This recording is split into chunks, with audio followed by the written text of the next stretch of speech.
Good morning. Good morning. Good morning, Panther fans. Why can't I hear myself? I can't hear myself because I don't have my headphones plugged in. That's probably better. All right. So, how in the hell is everybody doing bright and early? 8:01. I'm late. I'm always late. I can't, you know what? I can't complain to Kyle anymore for being the 1 minute late to the stream. I can't do it anymore. Hey, good morning, AJ. Sleepy Ape. Thank you. Thank you, my friend. Thank you, Sleepy Ape, for becoming a new member. Much appreciated. I can't take the hat off because I'd have to take the headphones off every time. So we'll just have to tip the cap when that happens here live. AJ, Chris, good morning, good morning, good morning, good morning. So um I'm not going to address the elephant in the room just yet. Let's let some people get in here. I almost forgot Billy. Can't forget Billy now. Come on now.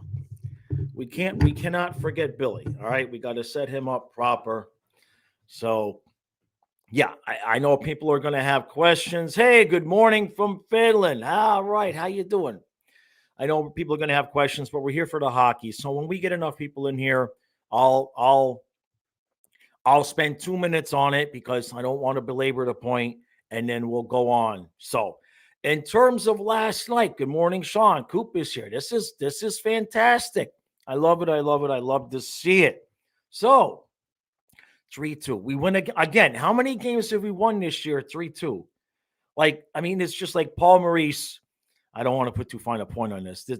This might be a little bit early in the morning, but let's just say Paul Maurice must go to bed excited most nights because it's just like the dream is what he dreams is like every night 2-1, 3-2. He goes to bed and he dreams of one score hockey games where his team shut down the other team in the end and the goaltender played at a Vesna level. And he's when we're rolling, we're rolling. And I said it last night in the recap. I'll say it again. And I said it during that time, actually. Those guys had to be sick. Good morning, 58. They had to be sick on that trip because we have not exhibited that poor of an effort level in terms of just being beaten to every puck. You know, we have a game here, game there, period here, period there. But that was basically 4 out of 5 games, right? Yeah, because we lost 2, won the 1, and lost 2. They had to be sick. So Sean thinks we stole the game, need to be better defensively.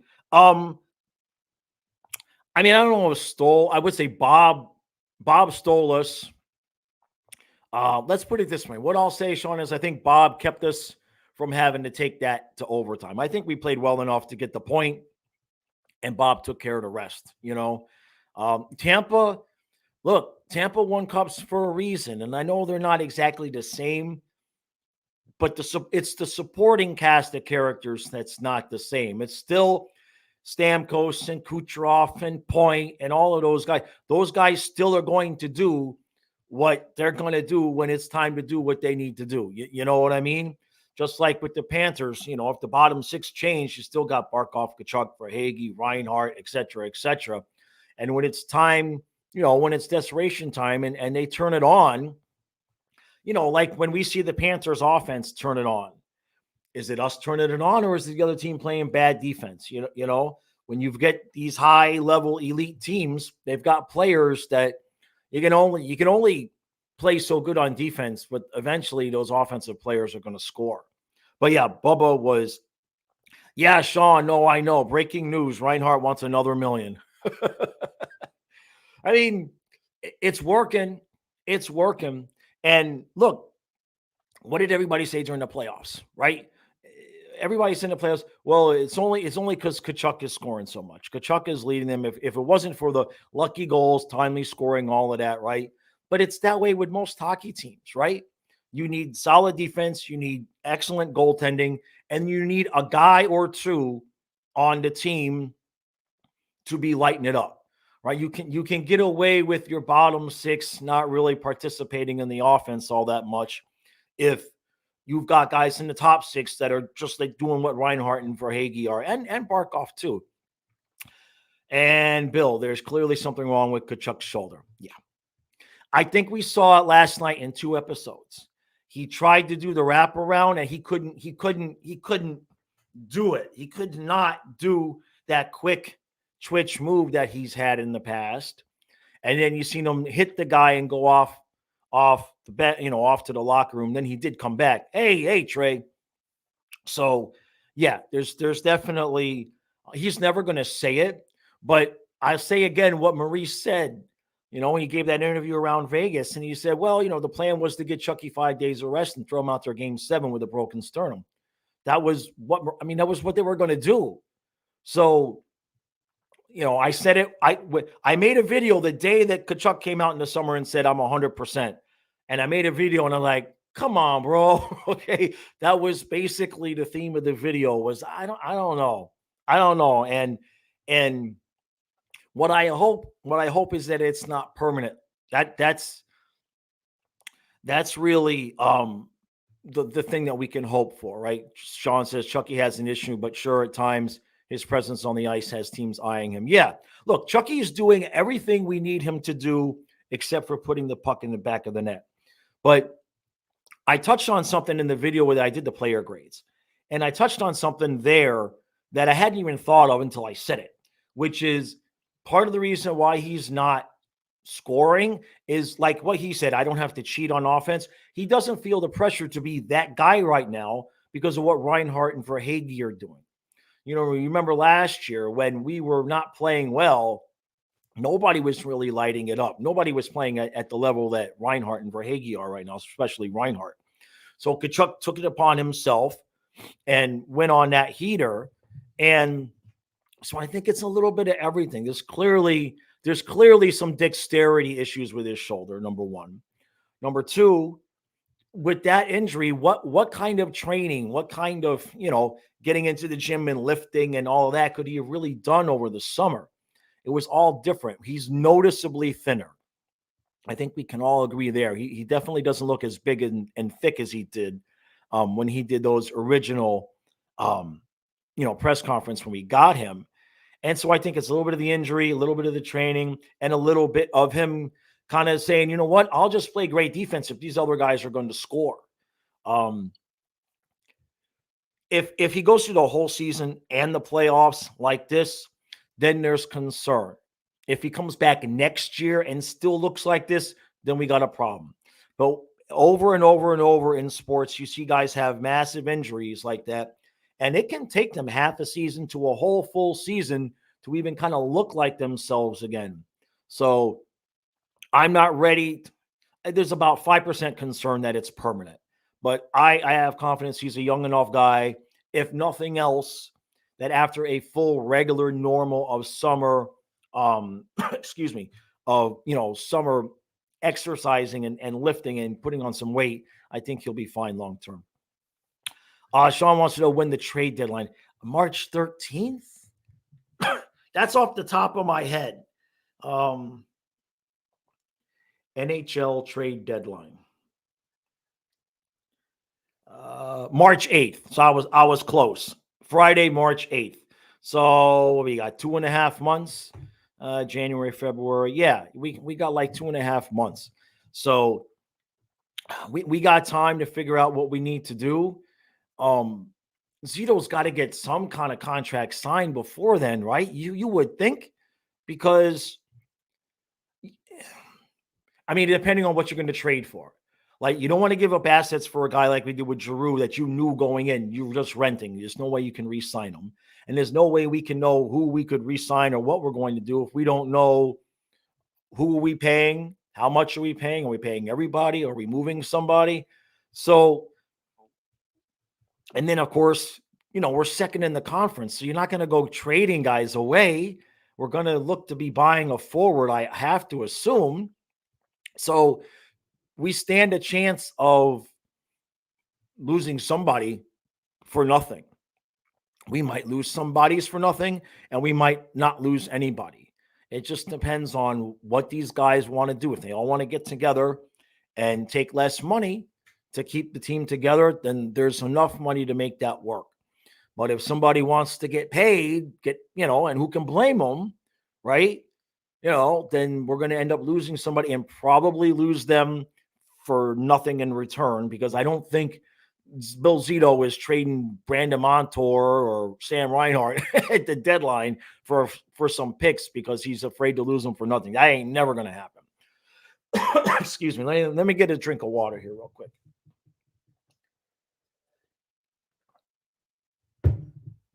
All right. Hey, Rosado, how you doing, buddy?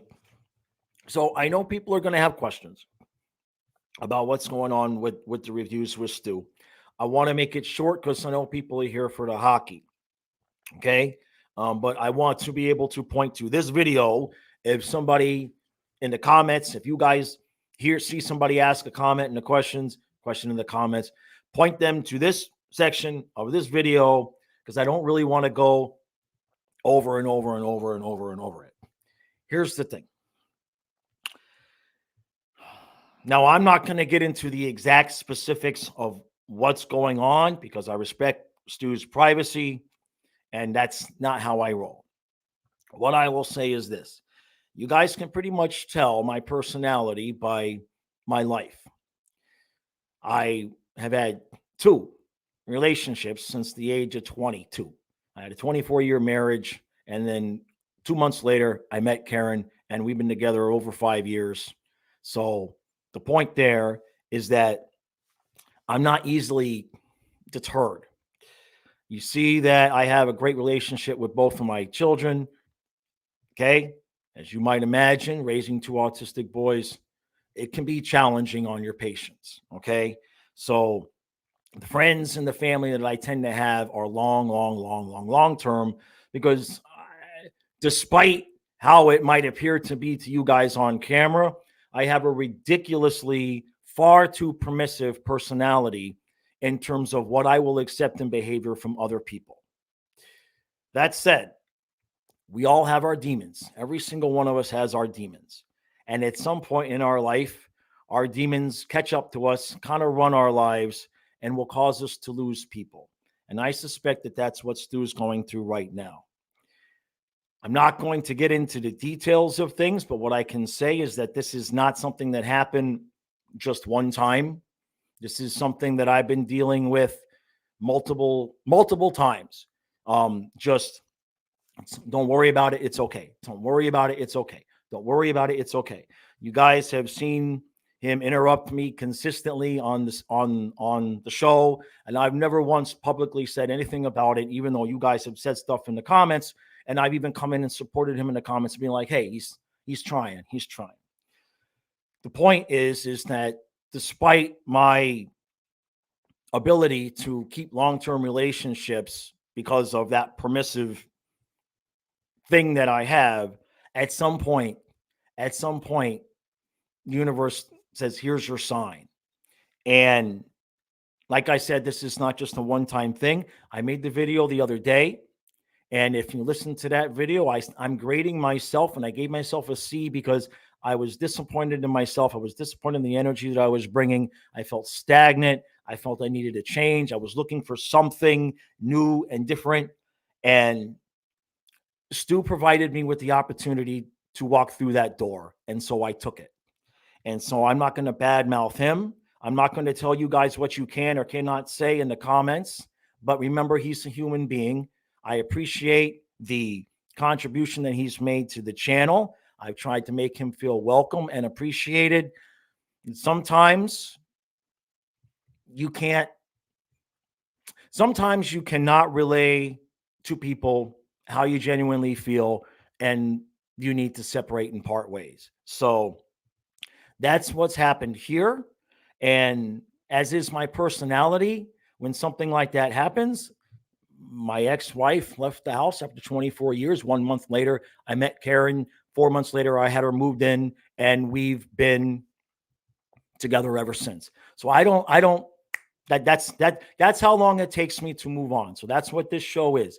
Every morning, it will be Florida Panthers review with Jaws and you. Eventually, we're going to have it so you guys can call in. There's a link at the top of the description if anybody ever wants to come on and be a guest.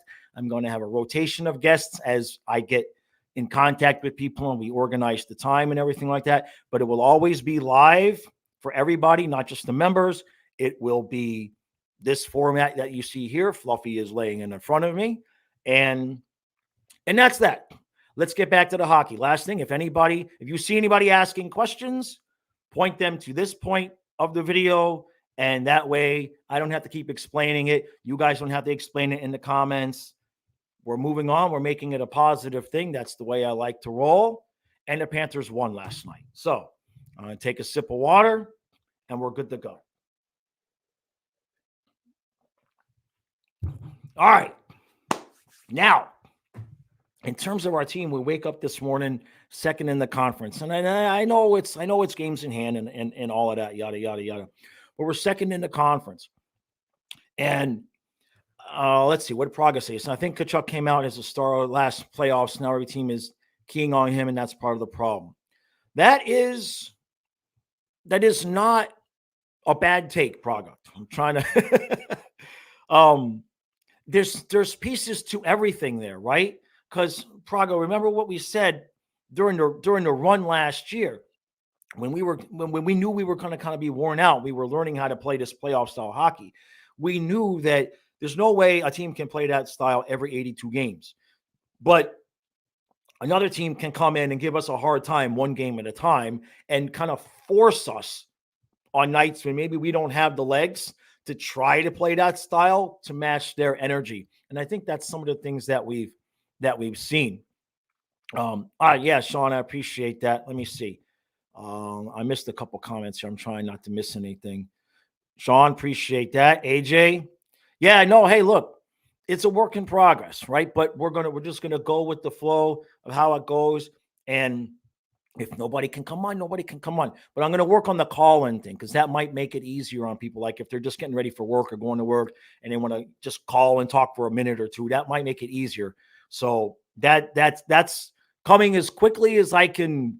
I got an email. In fact, I got an email from somebody in my other email that I guess heard what I said in the recap last night. So I might have some help in that regard. So stay tuned there. Coop says, watching Chucky, he's still trying to make his hits using his back end first. Yeah. Very, very true. Trey. Praga says, I think he fractured his sternum from falling on his own stick after the Colasar hit him. Interesting. That I had not thought of it that way. But whatever the situation is, everybody else is picking up the pace. And, you know, his dexterity, that's the one thing. His dexterity is a little bit off. But when you watch this team play, to me, we're playing well enough to win games. There's no doubt we're playing well enough to win games for second in the conference. But there's another level that we know we've seen. And Fluffy farted. Jeez. We're live, Fluffy. Oh, goddamn. Fluffy, you're killing me. I knew I shouldn't have fed him before we came in here. Jeez. What the hell? You made me lose my train of thought. Oh, what the hell was I saying? Yeah, there's another level that we haven't reached yet. We saw it like in the first couple of wins. When this team is really, really rolling, we see all five guys moving as one. You can see it even on your TV. I know I can't go to the games, but even on TV, you can see everybody kind of moving in unison and everybody doing their job. We're not quite seeing that just yet, but that's a good thing because I believe they will get there and we're still winning games. So let's see. Jason says, what I want from this team is just effort every night. I think every Panther fan just wants us to give all we have every night. Also play for the fans. I don't care if we lose, we just play hard and with heart. Perfectly said, Jason. Exactly. I don't like losing, but if you lose 6-5 and give me a good game, it happens. You know what I mean? Praga says, Tkachuk was never a fast skater. He's a net front guy. Don't forget last night in the first few minutes, Chucky tried to wrap around and D was and no D was close to him. Right. Yeah. And he couldn't, it wasn't last year. It was like magic. It was like boom, boom, boom. His hands moved so fast, but when you're doing that with a stick, you're still using your collarbone and all of that area up there. And it's a concern that he did that hit and then went off the ice last night. All right, farting fluffy hockey, right? Let's see. Kalis, first line was insane yesterday. Now we're waiting to see the other lines start playing together. Same thing is going on with the Avalanche. Just play worse defense. Yeah, I see the Avalanche. The Avalanche, I mean, the Coyotes might be good, eh? What is up with that? Yesterday in my video, I said I thought that they would be the team that would be out and Edmonton would sneak up on them, and then they go and they beat the Avalanche. So go figure. That shows you what I know. Vincent says people somehow missing that Tkachuk wasn't impressive during most of the season. He was more active around the net for sure. So there are dirty goals and assists. He also has a lazy attitude. I'll put it to you this way, Vincent. When there's nothing to do, Chucky's going to do nothing. You know what I mean? He will stand in his office, so to speak, on occasion and wait for somebody else to do some of the work. There's no doubt about that. And there's also no doubt that, there were a lot of, I don't know if I would call them lucky goals last year. But look, I mean, you can't say it was a career year because the year before he had almost the same number of points.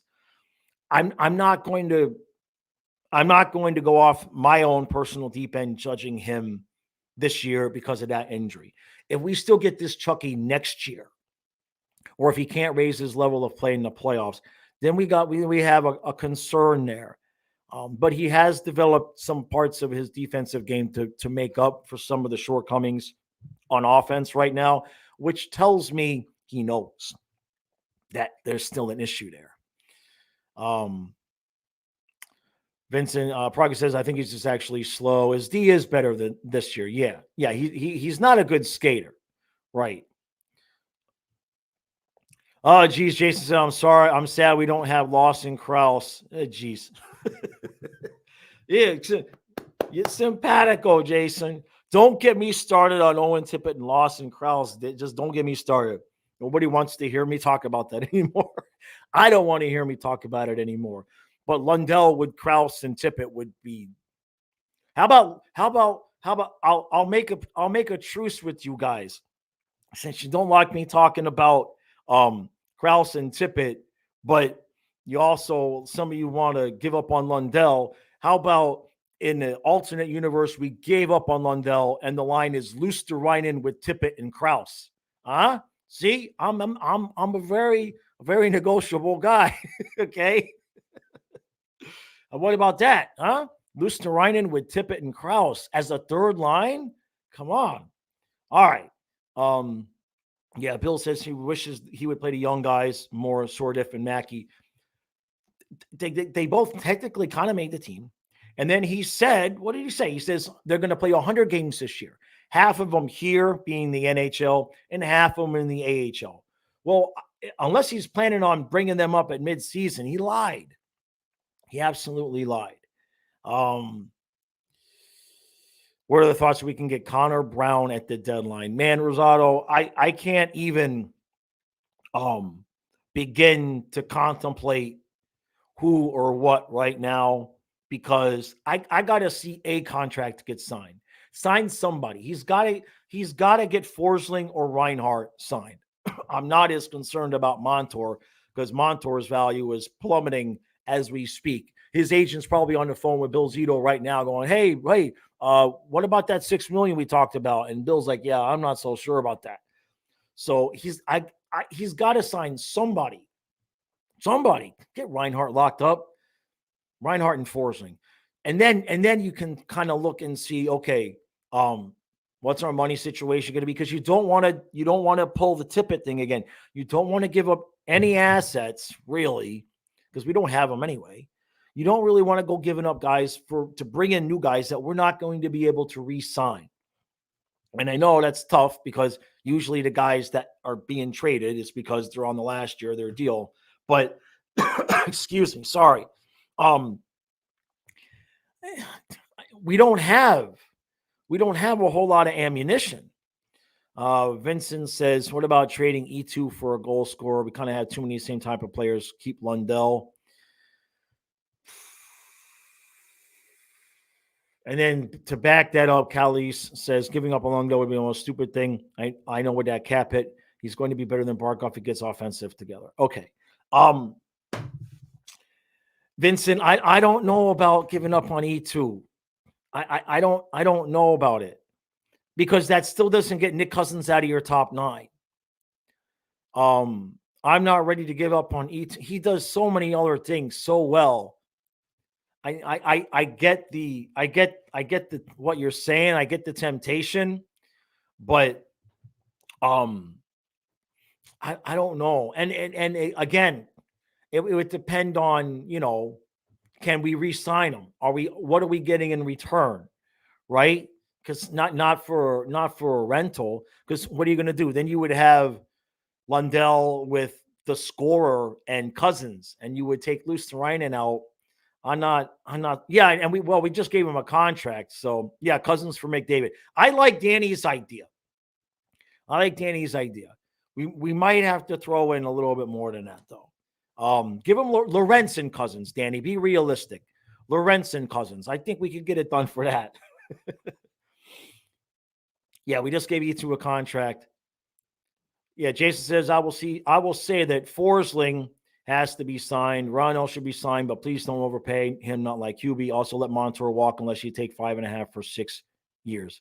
Ekblad just. So listen, we had 19 million. When I did that video, we had 19 million for Montour, Forsling, Reinhart, and Lundell.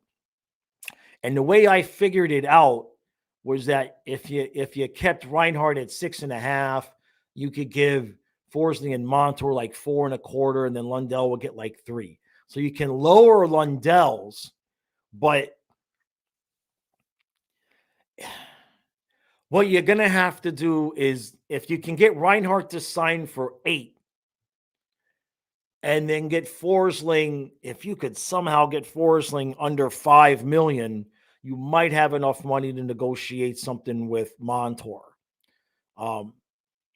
It just depends on, when you look at it, it's like Reinhardt's already been making $6.5 million a year, right? So he's made some money there.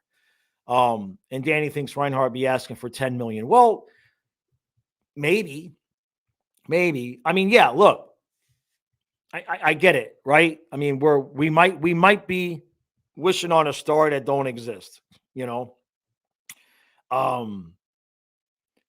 But I tell you what, I for the New Year's, all I want for New Year's is one. Just give me Forsling or Reinhardt, so we know, so we have some numbers to work with. Because Bill Zito is completely unpredictable. All right, I mean, he is done perfect work with E2 Luosterainen money wise, and then he gave Spencer Knight 4.5, and that turned out to be a whoopsies. So. Let's see. Praga says, let's see potential in both Lockwood and Lorentz more than the other AHL guys. I like Lockwood. Lorentz, I'm not so sure, but we need goal scorers. So I don't think either one of those guys are really going to fit there. So, all right, Jason, appreciate it, bud. Yep, I appreciate that, buddy. Yeah, 58. We've got, let's see. Vincent says Reinhardt 7, Forsling 4. Lundell 1.5, Stenlund 1.5, OEL 2.7. Is that the 19?